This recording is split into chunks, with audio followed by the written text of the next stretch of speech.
നമസ്കാരം, കർമ്മ ന്യൂസിലേക്ക് സ്വാഗതം.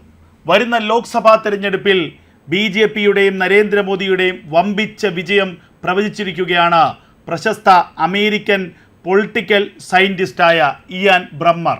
ലോകത്ത് തന്നെ എണ്ണം പറഞ്ഞ പൊളിറ്റിക്കൽ റിസ്ക് കൺസൾട്ടൻ്റ് കൂടിയാണ് ഇയാൻ ബ്രമ്മർ. NDTVക്ക് നൽകിയ ഒരു പ്രത്യേക അഭിമുഖത്തിലാണ് അദ്ദേഹം തൻ്റെയും തൻ്റെ കമ്പനിയുടെയും ഏറ്റവും പ്രധാനപ്പെട്ട നിരീക്ഷണങ്ങളുടെ വിവരങ്ങൾ നൽകിയത്. ലോകത്തിലെ ഏറ്റവും വലിയ ജനാധിപത്യ രാജ്യത്ത് നടക്കുന്ന ഏറ്റവും സുതാര്യവും സത്യസന്ധവുമായ തെരഞ്ഞെടുപ്പാണ് ഇന്ത്യയിലെ തെരഞ്ഞെടുപ്പ്. അതുകൊണ്ട് തന്നെ മറ്റേതൊരു രാജ്യത്തെ തിരഞ്ഞെടുപ്പിനേക്കാൾ ഇന്ത്യയിലെ തിരഞ്ഞെടുപ്പിന് പ്രസക്തിയുണ്ട്. ആ പ്രസക്തി കൊണ്ടാണ് ആ തിരഞ്ഞെടുപ്പിനെ കൂടുതൽ കാര്യക്ഷമമായി പഠിക്കാൻ ഞാൻ ശ്രമിച്ചതെന്ന് അദ്ദേഹം പറയുന്നു. ഈ തെരഞ്ഞെടുപ്പിൽ BJP 305-ലധികം സീറ്റ് നേടി അധികാരത്തിൽ വരും. BJP മാത്രമാണ് 305 അതിലധികമോ സീറ്റ് നേടുന്നത്. അവരുടെ സഖ്യത്തിൻ്റെ സീറ്റ് കൂടി ചേർക്കുമ്പോൾ അത് വളരെയധികം വർദ്ധിക്കുമെന്നും ഇയാൻ ബ്രമ്മർ പറയുന്നു. ഇക്കുറി കൂടി വിജയം നേടി തുടർച്ചയായ മൂന്നാമത് നരേന്ദ്രമോദി ഇന്ത്യയുടെ പ്രധാനമന്ത്രിയായി മാറും. വലിയൊരു വികസന കുതിപ്പായിരിക്കും ഇന്ത്യക്ക് ഇനി ഉണ്ടാവുക. നരേന്ദ്രമോദി 2014 283 സീറ്റ് നേടിയിരുന്നു. 2019 ആയപ്പോൾ അത് 303 സീറ്റായി. 2024 അത് അതിനേക്കാൾ വർദ്ധിക്കുമെന്ന കാര്യത്തിൽ യാതൊരു തർക്കവുമില്ല. വികസനവും ഏറ്റവും ശക്തമായ സാമ്പത്തിക നയവുമാണ് നരേന്ദ്രമോദിയുടെ ഈ വിജയത്തിന് അടിസ്ഥാനം. രാജ്യത്തെ ഒരു ശക്തമായ സാമ്പത്തിക അവസ്ഥയിലേക്ക് കൊണ്ടുവന്നു എന്നുള്ളതാണ് നരേന്ദ്രമോദിയുടെ വിജയത്തിൻ്റെ അടിത്തറ.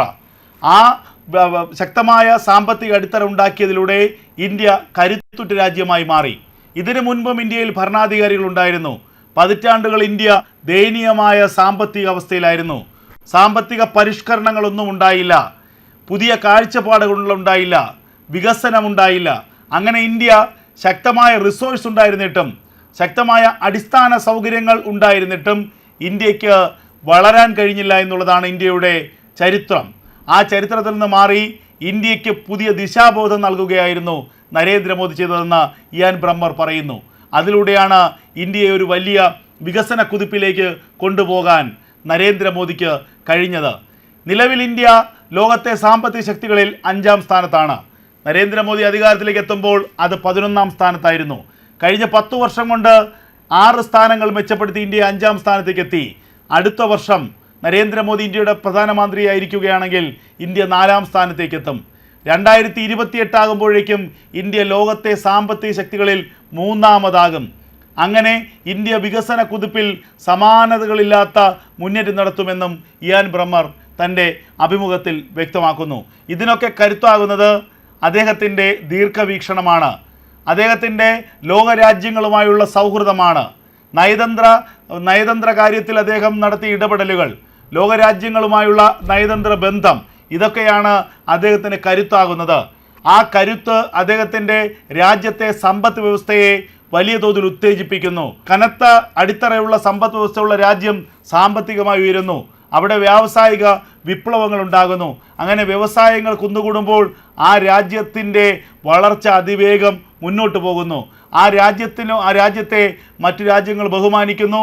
ആ രാജ്യത്തിൻ്റെ സാമ്പത്തിക അവസ്ഥയെ, സാമ്പത്തിക ഭദ്രതയെ മറ്റു രാജ്യങ്ങൾ അംഗീകരിക്കുന്നു. അങ്ങനെയാണ് ഒരു രാജ്യം അതിൻ്റെ വികസന കുതിപ്പിലേക്ക് പോകുന്നത്. അത് സാധ്യമാക്കാൻ നരേന്ദ്രമോദിക്ക് ഇന്ത്യയിൽ കഴിയുമെന്ന് തന്നെയാണ് ഇയാൻ ബ്രമ്മർ വ്യക്തമാക്കിയിരിക്കുന്നത്. എന്തായാലും ആഗോളതലത്തിൽ അറിയപ്പെടുന്ന ഏറ്റവും പ്രധാനപ്പെട്ട ഒരു പൊളിറ്റിക്കൽ സയൻറ്റിസ്റ്റാണ് ഇയാൻ ബ്രമ്മർ.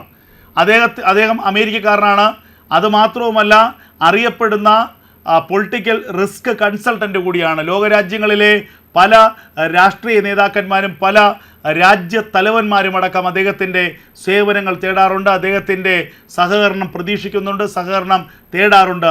അത്തരത്തിൽ ആഗോള പ്രശസ്തനായ ഒരു മനുഷ്യൻ തന്നെ പറയുന്നു, ഇന്ത്യയിൽ നരേന്ദ്രമോദി അല്ലാതെ മറ്റാരും അധികാരത്തിൽ വരില്ല. ഇന്ത്യയിൽ നരേന്ദ്രമോദി വമ്പിച്ച ഭൂരിപക്ഷത്തോടു കൂടി അധികാരത്തിലെത്തും. എങ്കിൽ മാത്രമേ ഇന്ത്യയുടെ വികസന കുതിപ്പ് സാധ്യമാവുകയുള്ളൂ. ഇന്ത്യ ഇന്ന് നേടിയിരിക്കുന്ന നേട്ടങ്ങൾ തുടരണമെങ്കിൽ 2027 3-ാം സ്ഥാനത്തേക്കും അടുത്തുള്ള വർഷങ്ങളിൽ ഇന്ത്യ മുന്നേറി ലോകത്തെ സാമ്പത്തിക ശക്തികളിൽ ഒന്നാമതാകണമെങ്കിൽ ഇന്ത്യയുടെ ഭരണം നരേന്ദ്രമോദിയുടെ കൈകളിൽ തന്നെ ഭദ്രമായിരിക്കണമെന്ന് വ്യക്തമാക്കുകയാണ് ഇയാൻ ബ്രഹ്മർ. എന്തായാലും 7 ഘട്ടങ്ങളിലായി നടക്കുകയാണ് ഇന്ത്യയുടെ പൊതു തെരഞ്ഞെടുപ്പ്. അതിൽ 5 ഘട്ടങ്ങൾ പൂർത്തിയായിരിക്കുന്നു. നിലവിലെ രാഷ്ട്രീയ സാഹചര്യത്തിൽ നരേന്ദ്രമോദി അല്ലാതെ മറ്റാരും തന്നെ അധികാരത്തിലെത്തില്ല എന്ന് ഏറെക്കുറെ ഉറപ്പായിരിക്കുന്നു. അത്തരമൊരു സാഹചര്യത്തിൽ പ്രതിപക്ഷത്തിൻ്റെ കഴിവുകേടിനെക്കുറിച്ചാണ് പ്രശാന്ത് ഭൂഷൺ അടക്കമുള്ള രാഷ്ട്രീയ നിരീക്ഷകരും അതുപോലെ തെരഞ്ഞെടുപ്പ് വിദഗ്ധരും ചൂണ്ടിക്കാട്ടുന്നത്. നരേന്ദ്രമോദിക്കൊത്ത അല്ലെങ്കിൽ നരേന്ദ്രമോദി ഏതെങ്കിലും തരത്തിൽ പ്രതിരോധിക്കാൻ കഴിയുന്ന ഒരു പ്രതിപക്ഷം പോലും രാജ്യത്തില്ല എന്നുള്ള ഒരവസ്ഥയാണ് ഇപ്പോൾ ഉണ്ടായിരിക്കുന്നത്. ആ അവസ്ഥയാണ് ഇപ്പോഴത്തെ ഈ BJPയുടെ വിജയക്കുതിപ്പിന് ആധാരം. ഇപ്പോഴും യാഥാർത്ഥ്യം തിരിച്ചറിയാത്ത ഒരവസ്ഥയിൽ തന്നെയാണ് രാജ്യത്തെ കോൺഗ്രസ് പ്രസ്ഥാനം. കാരണം കോൺഗ്രസ് ഇപ്പോഴും പറയുന്നത് കേവല ഭൂരിപക്ഷം നേടി ഇന്ത്യ മുന്നണി സഖ്യം അധികാരത്തിൽ വരുമെന്നാണ്. കഴിഞ്ഞ ദിവസം ഏറ്റവും വലിയൊരു തമാശ കോൺഗ്രസ് നേതാവ് രാഹുൽ ഗാന്ധി പറയുകയുണ്ടായി. ഉത്തർപ്രദേശിൽ 79 സീറ്റ് നേടി കോൺഗ്രസ് ഞെട്ടിപ്പിക്കും. ആകെ ഉത്തർപ്രദേശിലുള്ളത് 80 സീറ്റാണ്. അതിൽ 79 സീറ്റ് നേടുമെന്നാണ് രാഹുൽ ഗാന്ധി പറയുന്നത്. അല്പമെങ്കിലും വെളിവുള്ള അല്ലെങ്കിൽ അല്പമെങ്കിലും സ്ഥലകാല ബോധമുള്ള ഒരാളിന് പറയാൻ കഴിയുന്നതാണോ ഇതെന്ന് ഓർക്കണം. അവകാശവാദങ്ങൾ ഉന്നയിക്കാം, എന്നാൽ ഇത് അല്പം അതിരുകടന്ന അവകാശവാദങ്ങളായി പോയില്ലേ എന്ന് പൊതുജനം സംശയിച്ചാലും തെറ്റു പറയാനൊക്കില്ല. എന്തായാലും വളരെ ശക്തമായ ഒരു മുന്നേറ്റം തന്നെയാണ് രാജ്യത്ത് ഈ തെരഞ്ഞെടുപ്പിൽ BJPയും നരേന്ദ്രമോദി നടത്തുന്നത്. ഇനി 103 സീറ്റുകളിലേക്കാണ് മത്സരമുള്ളത്. ആ 103 സീറ്റുകളിലേക്കുള്ള മത്സരത്തിൽ വലിയ പ്രസക്തിയില്ല. അത് BJPയുടെ ഭൂരിപക്ഷം വർദ്ധിപ്പിക്കാനേ ഉള്ളൂ. കേവല ഭൂരിപക്ഷം നരേന്ദ്രമോദി സർക്കാർ നേടിക്കഴിഞ്ഞുവെന്ന് ആഭ്യന്തരമന്ത്രി അമിത്ഷാ തന്നെ വ്യക്തമാക്കിയിരിക്കുന്നു. ഇപ്പോൾ ഇതാ ആഗോളതലത്തിൽ തന്നെ പ്രശസ്തനായ പൊളിറ്റിക്കൽ സയൻറ്റിസ്റ്റ് ഇയാൻ ബ്രഹ്മർ പറഞ്ഞിരിക്കുന്നു, ഇന്ത്യയിൽ നരേന്ദ്രമോദി യുഗം തുടരും. ആ നരേന്ദ്രമോദി യുഗം തുടർന്നാൽ മാത്രമേ ഇന്ത്യ ആഗ്രഹിക്കുന്ന വികസന കുതിപ്പ് ഇന്ത്യയിലേക്ക് എത്തുകയുള്ളൂ. അതിനുവേണ്ടി വോട്ട് ചെയ്യും ജനം എന്ന് ഒരു വിദേശ പൊളിറ്റിക്കൽ സയൻറ്റിസ്റ്റ് തന്നെ വ്യക്തമാക്കിയിരിക്കുന്നു.